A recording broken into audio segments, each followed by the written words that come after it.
Pozdravljeni.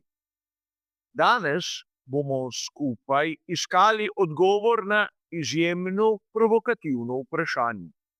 Skušali bomo ugotoviti, kako bi se dalo rešiti Formulo 1 iz situacije, v kateri se je znašla prav na začetku sezone 2026.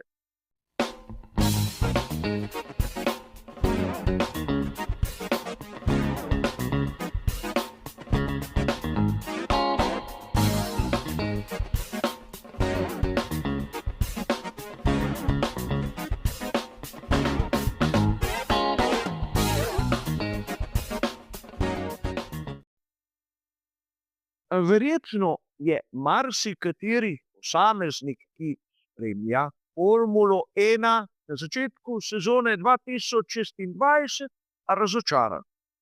Še posebej po incidentu med Frankom Colapintom ter Oliverjem Bermanom na veliki nagradi Japonske so kritike novega pravilnika postale vse ostrejše in tudi vse glasnejše. Pri FII, kot običajno, preučujejo možnosti, da bi zadeve rešili. Ampak treba je povedati, da lahko mi, navdušenci, zasledimo marsikateri predlog, ki se morda večini na prvi pogled izgleda kot smiseln, ampak v resnici lahko pripelje še do hujših posledic, kot so tiste, ki jih spremljamo v tem trenutku.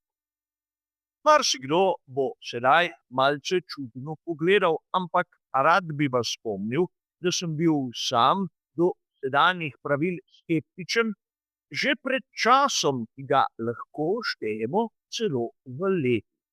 In na žalost so se moji dvomi potrdili samo na 3 dirkaških vikendih. A nismo tu, da pojemo hvalospeve mojim sposobnostim predvidevanja, temveč smo tu, da bi lahko poiskali nek pameten odgovor na izjemno enostavno vprašanje. Kako rešiti Formulo 1 iz te situacije, v kateri se je znašla na začetku sezone 2026. Verjetno marsikdo je razočaran nad to delitvijo moči med električno-hibridnim delom in tistim termičnim. In zopet, ne gre za delitev 50-50, niti približno ne, temveč 45-55, kjer je 10% razlike med enim in drugim. Zakaj to stalno ponavljam? Zato, ker električno-hibridni del je sposoben proizvesti 350 kilovatov, oni termični pa približno 400. In verjetno med 350 in 400 obstaja neka razlika, zato je brez veze ju enačiti. A treba je tu poudariti, da to razmerje v resnici nam ne pove pravega problema, ki ga ima danes Formula 1. In ne, ni težava v električno-hibridnem delu. V predhodnih prispevkih sem že mnogokrat omenil, da je večja težava v gorivu. Namreč to, da imamo razmerje 45 in proti 55, sploh ni tako pomembno, če ne vemo, kakšna je bila situacija pred tem. Namreč v sezoni, na primer 2025, je električno-hibridni del pogonskega sklopa Formule 1 imel 120 kilovatov moči, kar je približno zaokroženo 3-krat manj kot danes, ampak je predstavljal 20% celotne moči pogonskega sklopa. In sedaj lahko vidimo, da težava ni na strani električno-hibridnega dela, temveč termičnega. Tam je moč iz 630 kilovatov približno padla na 400. Vse zaradi goriva. In tu je treba poudariti, da večjih sprememb na tem delu ni bilo. Dobro vam je znano, da so ukinili MGUH, kar se je zopet pokazalo za manjšo napako. In tu mnogi krivijo Audi.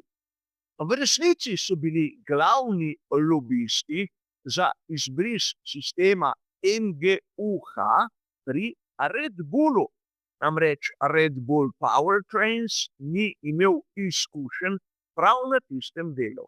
Ampak na začetku je Red Bull lobiral tako za celotno skupino Volkswagen, kjer so imeli v načrtu prihod z znamko Audi, ampak tudi z Porsche. Še preden se je sploh pokazala v resnici tista zgodba z Fordom. A pustimo sedaj to.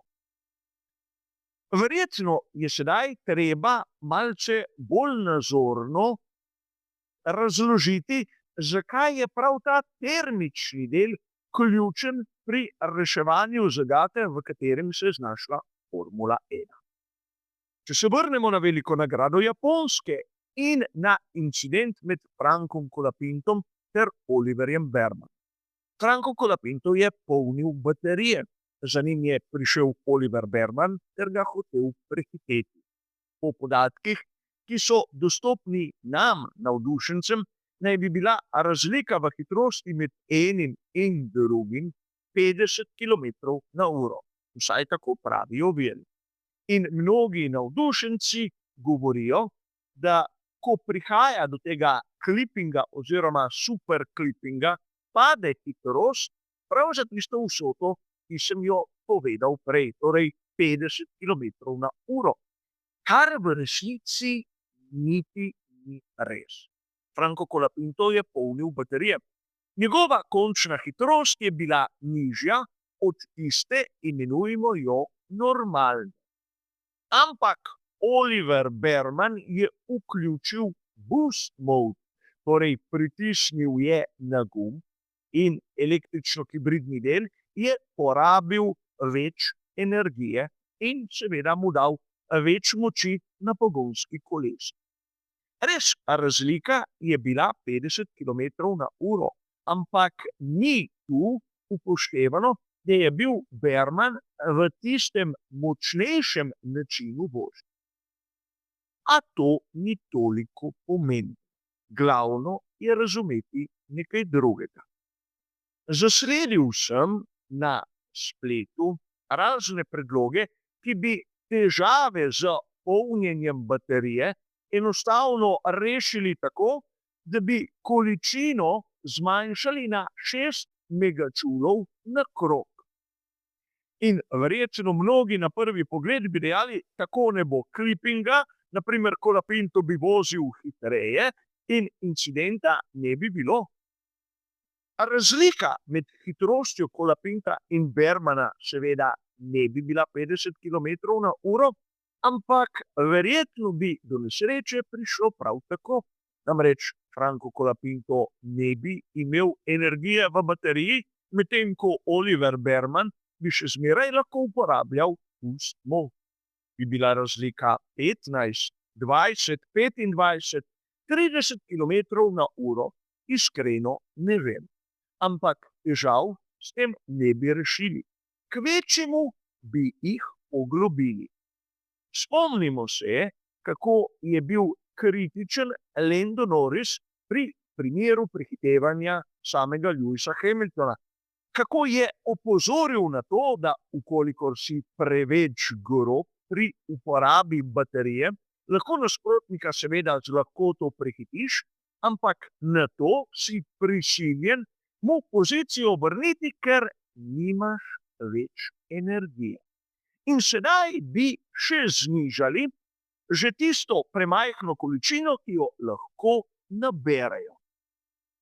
In upam, da ste sedaj razumeli, da je reševanje težave v tisti smeri, kot jo predlagajo mnogi, kot ponavadi imenujemo jih poznavalci, čisto zgrešena zadeva. Ampak nekateri bodo dejali, to je vse zanič, treba je zbrisati in začeti znova. Dajte nam za Boga že nazaj V10.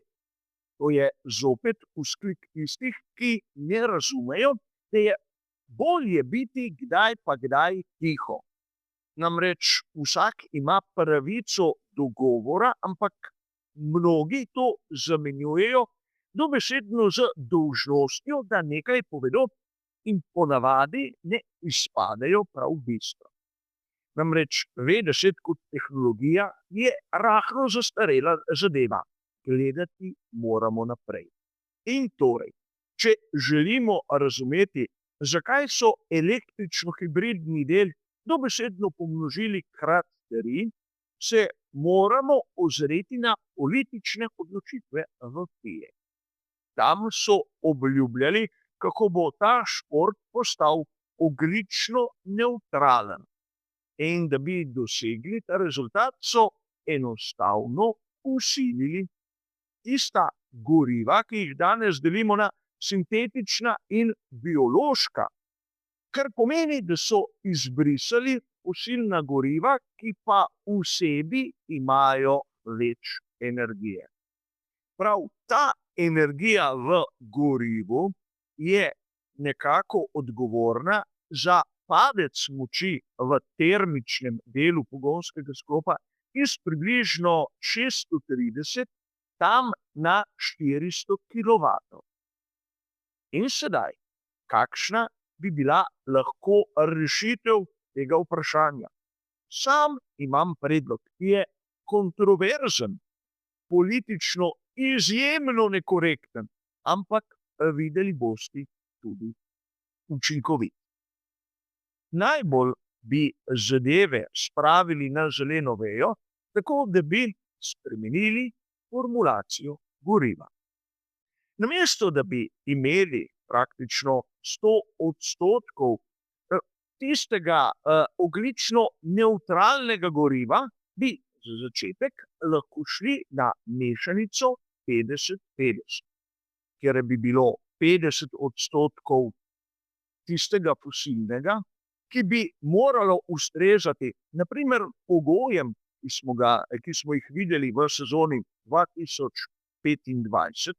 Torej, gorivo, ki je v izjemno grobem pogledu približno enako tistemu, ki ga dobimo na bencinski črpalki, preostalih 50% bi bilo ali sintetičnega ali pa biološkega, kjer bi pa seveda dali dobaviteljem malce bolj proste roke.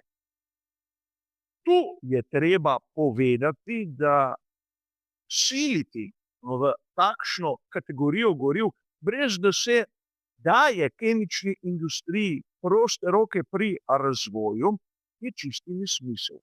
Videli smo, da z tako nizko energijo, kot ga imajo ta nova goriva, so zadeve dobesedno kritične.